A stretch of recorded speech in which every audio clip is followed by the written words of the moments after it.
అభిప్రాయం ఏంటి రాజకీయంగా? పవన్ కళ్యాణ్ అంటే అసలు ఆయన అయితే చెప్పుకోకలేదండి. ఎందుకంటే ఆయన సొంత డబ్బులతో ఆయన ఇది చేస్తున్నాడు. గవర్నమెంట్ ఇచ్చే డబ్బులు ఖర్చు పెడతాడు, పైగా సొంత డబ్బులు కూడా ఖర్చు పెడతాడు. పిఠాపురం అండి, ఎక్కడ ఏ ఆపద వచ్చినా ఆయన వెళ్ళిపోతున్నాడు, ముందర ఆదుకుంటున్నాడు. వాళ్ళు వీళ్ళని కాదండి, సినిమా ఫీల్డ్ ఉన్నా బయట ఏమైనా ఉండే ఎవరికైనా బాగోలేదంటే మనం చూడండి, తెలంగాణలో బాగోలేదంటే అబ్బాయికి వెళ్ళాడు పాపం. అలాగా అన్ని విధాలు ఆయన పాపం ఒక్క రూపాయి వెనకేసుకోడు. ఉన్న ఎమ్మెల్యేలో ఆయన నెంబర్ 1 చెప్పుకోవాలండి. రోజుకు 2 కోట్లు తీసుకునే సినిమా హీరో పవన్ కళ్యాణ్ గారు. అవును, ఏదో చేద్దామని వచ్చారు ప్రజలకి. అవును, జనానికి చేద్దామని వచ్చారు ఆయన పాపం. ఇప్పటికీ మీరు అన్నట్టు సొంత డబ్బులు ఇస్తున్నా కూడా ఆయన తిడతానే ఉంటారు చాలా మంది. ఏమండి నేను చెప్పనా, మనకు వారంలో ఎక్కువ ఉంటారు జనాలు. ఓకే, ఆయన ఇంట్లో వాళ్ళని, భార్యల్ని, పిల్లల్ని కూడా తిడతారు. అవును, అదే తిట్టేటప్పుడు మీకు ఏమనిపిస్తుంది? బాధ అనిపిస్తుంది. ఎవరైనా వాళ్ళని కదండి, ఎవరైనా ఓటే అండి మనకి. ఇంట్లో తప్పు లాక్కూడదండి బయటకి. ఎందుకంటే వీళ్ళకి ఏదైనా ఉంటే వీళ్ళ మీద కక్కుకోవాలని అక్క సంత తప్ప బయట భార్య సర్జరీ జరిగింది పవన్ కళ్యాణ్ గారు, దాన్ని కూడా ట్రోల్ చేశారు. అవును ఏమన్నా అది సర్జరీ కూడా మన అభిమానుల వల్ల జరిగిందండి. కూడా సర్జరీ లాగడం వల్ల అటు ఇటు లాగడం వల్ల అది కూడా జరిగింది. అదేలేండి, అదే మనం ఏం చెప్పలేము అనుకోండి, ఎవరి అభిప్రాయం వాళ్ళదనుకోండి. అభిమానులు బలంగా కోరుకునేది కూడా పవన్ కళ్యాణ్ గారు ముఖ్యమంత్రి కావాలని. కానీ ఈ పరిస్థితుల్లో ఆయనకన్నా చంద్రబాబు నాయుడు తెలివైన ఆయన అవుతానే మంచిది. ఎందుకంటే మీకు ఉంది, అనుభవం ఉంది ఆయనకి బాగా. మెయిన్ అదండి, ఈయనకి కొద్దిగా అనుభవం తక్కువ ఉంది. ఒకవేళ కూటమి నుంచి బయటకు వచ్చి పవన్ కళ్యాణ్ గారు విజయలేఖ సింగిల్గా పోటీ చేస్తే ఏపీలో మీకు హంగ్ అయిపోద్దండి, అంత హంగ్ అయిపోద్ది. చెప్పలేము ఉండదు, ఎందుకంటే ముగ్గురికి మెజార్టీ రావచ్చు చూడాలి. అది చెప్పలేము మనం, ఎందుకంటే ముగ్గురు విడిపోతే మీకు ఏమవుతుందో చెప్పలేము, ఎవరికి రాదు. చివరికి ఒక్క మాటలో పవన్ కళ్యాణ్ గారి మీద ఏం చెప్తారు, ఆయన గురించి మీరు? అంటే ఆయన నచ్చే విషయాలు కావచ్చు. ఆయన మంచి వ్యక్తి అండి మెయిన్, కానీ అందరికీ సహాయపడే గుణం ఉన్నది ఆయనకి మొత్తం. గారి మీద మీ అభిప్రాయం ఏంటి? ఇంకా నేను చెప్పలేను సార్. ఆయన మీద మీ ఒపీనియన్, పవన్ గారు అనే వ్యక్తి మీద మీ అభిప్రాయం ఏంటంటే? చెప్పలేను సార్. చెప్పలేరు. సో ఇప్పుడు డిప్యూటీ సీఎంగా మంత్రిగా కూడా ఉన్నారు ఆయన. ఎలా అనిపించింది ఈ 2 ఏళ్ల పనితీరు ఆయన వరకు? చాలా బాగుంది. ఇచ్చిన శాఖలకు న్యాయం చేస్తున్నారు సార్. మీరు చెప్పిన రోడ్లు ఆయన కింద వస్తాయి, గ్రామీణాభివృద్ధి, ఓకే, పంచాయతీరాజ్ ఆయన కింద ఉంటాయి. ఓకే, చాలా బాగుంది. ఆయన అభిమానులు కోరుకుంటుంది మీరు చెప్పిన ఆయన ముఖ్యమంత్రి కావాలని. అవును సార్. అవుతారా ముఖ్యమంత్రి పవన్ కళ్యాణ్? అవుతారనేసి నేనైతే డాన్స్ షూర్గా అనుకుంటున్నాను. ఎందుకు అంతగా చెప్తున్నారు ఆయన కావాలి అవ్వాలి అని? అన్ని నియోజకవర్గాల్లో పోల్చుకుంటే ఏమో తెలియదు, మా నియోజకవర్గం పవన్ కళ్యాణ్ గారిది. ఓకే, అయితే తన పనితీరు బాగుంది కాబట్టి ఇంకా ముఖ్యమంత్రికి అయితే ఇంకా బాగా చేస్తారని మా అభిప్రాయం. దళపతి విజయ్ గారు లాగా సింగిల్గా వెళ్తే పవన్ కళ్యాణ్ ఇంకా బాగుండేది సార్. ఇంకా బాగుంటుంది. అప్పుడు ముఖ్యమంత్రి అయ్యే అవకాశం ఎంతవరకు ఉండొచ్చు? పక్కాగా ఉండేది. పక్కాగా చూద్దాం ప్రజల అభిప్రాయం ఉండదు. చివరిగా పవన్ కళ్యాణ్ గారిని తిట్టే వాళ్ళకి ఏం చెప్తారు, వ్యక్తిగతంగా తిట్టే వాళ్ళని? పవన్ కళ్యాణ్ తిట్టేవాళ్ళు ఎవరు చెప్పు తప్ప వాళ్ళకే తగులుతుంది. పవన్ కళ్యాణ్ గారి గురించి మాట్లాడుకుంటే అసలు పవన్ కళ్యాణ్ అనే వ్యక్తి మీద మీ అభిప్రాయం ఏంటి? ఏమండి, పవన్ కళ్యాణ్ గారు ఆశయాలు ఆయన చేయాలని అనుకుంటున్నాడు, కానీ ఆయన ముందుకు రానివ్వట్లేదు. ఎందుకు? ఇప్పుడు చెన్నైలో విజయ్ అలాంటి మనిషి అనుకున్నాం, కానీ ఈయనకు తపన ఉంది, కానీ ఈయనకు ఫుల్ సపోర్టు. ఎందుకంటే ఈయన అన్ని సీట్లు తెచ్చుకుని గెలిచే శక్తి లేకపోవడం వల్ల ఈయన మళ్ళీ మామూలు పరిస్థితే. నా తర్వాత ప్రశ్న అయితే మీరే చెప్పారు, అక్కడ సింగిల్గా వెళ్ళి అంటే వచ్చాడు. ఆ రిజల్ట్ మనకి ఎవరు కదా, మన వాళ్ళు ఎవరు కదా, చేసేవాడికి ఎవరు కదా, పథకాలు ఇచ్చేవాడికి ఇస్తారు. సో వచ్చే ఎన్నికల్లో 170 స్థానాలు ఈయన సింగిల్గా వెళ్ళి ఈయన కూడా ఒక మేనిఫెస్టో పెట్టుకుంటే పవన్ కళ్యాణ్ గారు గెలిస్తే చేస్తాడు. గెలుస్తారన్న ప్రశ్న గెలవనివ్వరుగా మన ప్రజలు, గెలిస్తే చేస్తాడని ఆయన తపన. ఆయన వర్గం వాళ్ళు ఆ వర్గం ఓట్లు ఎక్కువ వాళ్ళు బలంగా సరిపోదండి, ఆయన గెలవనివ్వరు. ఎందుకంటే ఈ నాయకుల దగ్గర పాప ఆయన సరిపోడు.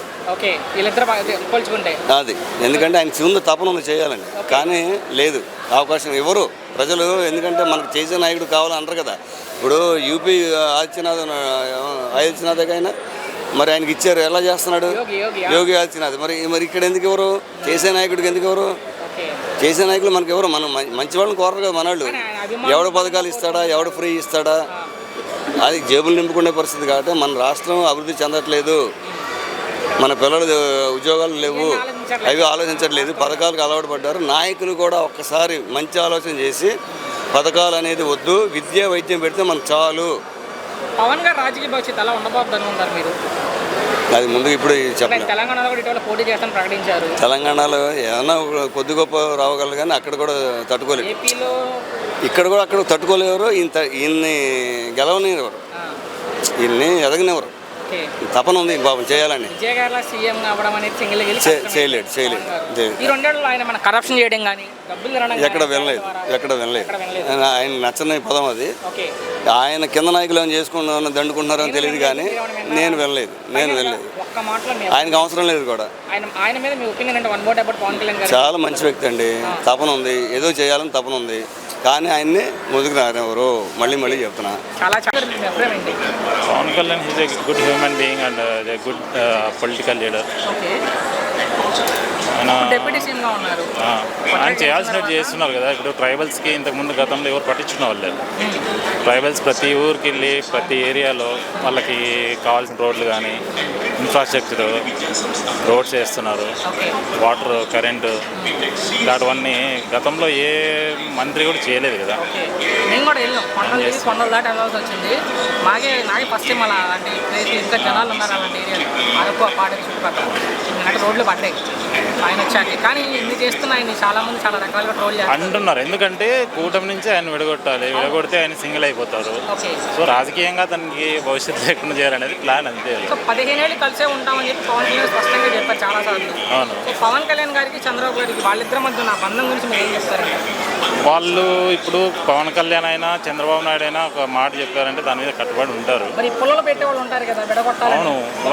వాళ్ళు ప్రతిసారి స్ట్రాంగ్గా ఒకటే మాట చెప్తున్నారు కదా, ఎవరిని చేసినా కూడా మేమైతే విడిపోమని చెప్పేసి. అంటే ఈ రచ్చగొట్టే మాటలు ఒకవేళ బెండ్ అయ్యి పవన్ గారు కూటమి నుంచి బయటకు వచ్చి సింగిల్గా వెళితే విజయలాగా సీఎం అవుతారు ఏపీలో? విజయలాగా మేబీ ఇప్పుడైతే ఛాన్స్ లేదు, ఎందుకంటే లోకేష్ ఉన్నంత వరకు మేబీ నెక్స్ట్ 5 years ఏమన్నా ఇస్తే ఛాన్స్ ఇవ్వచ్చు. ఆఫ్టర్ 10 years అని చెప్పేది. ఫైనల్గా ఒక్క మాటలో మీ అభిప్రాయం ఏంటి అసలు పవన్ కళ్యాణ్ గారి మీద వ్యక్తి మీద రాజకీయంగా మాట్లాడుతున్నారు? Is a good human being అండి, అంతే. మంచి మనిషి, ప్రజల కోసం కష్టపడేవాడు. రాజకీయ భవిష్యత్తు ఎలా ఉంటుంది? మంచి వాళ్ళు చూసుకుందాం. ఉండాలి బాగుండాలి. Thank you. మీ అభిప్రాయం ఏంటి అసలు? ఇప్పుడు ఆయన ఉన్నాను ఇప్పుడు ఒక్కడు అర్థం చేసుకు. ఇప్పుడు ఆయన మోడీ సపోర్ట్ ఉంది, కరెక్టే కాదనట్లే. ఎంతవరకు ఒక్కడు? తమిళనాడులో విజయ్ గారు లాగా పవన్ గారు కూడా సింగిల్గా వెళ్తే వచ్చే ఎన్నికల్లో కష్టం రాకపోవచ్చు. బీజేపీ అభ్యర్థిగా ముఖ్యమంత్రి అభ్యర్థిగా పవన్ ముందుంటే వచ్చే ఎన్నికల్లో బీజేపీ వస్తే రావచ్చు. చెప్పలేము, అది చెప్పలేము. అందులో ఎంత ఇవాళ క్యాస్ట్ పరంగా ఎక్కువ పెరిగిపోయింది ప్రతి చోట కూడా. దాన్ని మనం గ్యారెంటీ చెప్పేదే లేదు. ఎప్పటి నుంచో కోరుకుంటారు ఆ వర్గం వాళ్ళు కూడా. అవును. సో నా ప్రశ్న జగన్ గారిని కాదని చంద్రబాబు గారిని కాదని పవన్ కళ్యాణ్ గారిని ఈ రాష్ట్ర ప్రజలు అన్ని క్యాస్ట్ కులాలు మతాలకు అతీతంగా ఎన్నుకుంటారా? విజయ్ గారు అక్కడ చెప్పలేము మనం, అది చెప్పలేదు. మీ అనుభవం చెప్పండి. అంటే కులాలకు అతీతంగా మతాలకు అతీతంగా ఇది ఏదైనా సరే నాన్న ఒక మాట చెప్పేదంటవా, ఇప్పుడు తమిళనాడు విజయ్ చేసినట్టు ఎవడి వల్ల కాదు. ఇవన్నీ అనవసరం, వాపడం కూడా అనవసరం. అంతే. అసలు ముఖ్యమంత్రి అయ్యే అవకాశం తర్వాత గెలిచిన తర్వాత ఓకే, అది చెప్పలేము మనం, మన చేతులేదు కాదు కదా. మరి రాజకీయ భవిష్యత్తు ఎలా ఉండబోతుంది అంటే పవన్ గారు రాజకీయ భవిష్యత్తు మనమైతే చెప్పలేము నాన్న. పరిస్థితి పర్వాలేదు. ఇప్పుడు రోడ్లు లేని చోట రోడ్లు వేస్తున్నాడు, పంచాయతీ తీసుకున్నాడు కాబట్టి చాలా వరకు న్యాయం చేస్తున్నాడు. మరి ఆయన పరిధిలో చేస్తున్నాడు న్యాయం. అది అవన్నీ మనకేం మనం చూడలేదు కదా, అదే మనం చూస్తే చెప్పాలి. చూడనప్పుడు ఎందుకు? నేనైతే వినలేను నాన్న. అది చివరిగా ఒకే ఒక మాట ఆయన గురించి, చెప్పు. గురించి మీరు చెప్పాలనుకుంటే రాజకీయంగా మీ అభిప్రాయం ఏంటంటే ఆయన మీద? ఆయన కూడా మంచోడే నాన్న. ఇది వ్యక్తిగతంగా అయితే మంచోడే. రానియాలక పైకి ఆ మూడో ప్రత్యామ్నాయం అవుతారు ఆయన. మీరు అన్నట్టుగా జగన్ చంద్రబాబు కాకుండా ఈ మూడో ప్రత్యామ్నాయం పవన్ గారి అవకాశం అవుతుంది అని అంటున్నారు మరి జనం. అది పరిస్థితి చేసేది ఏం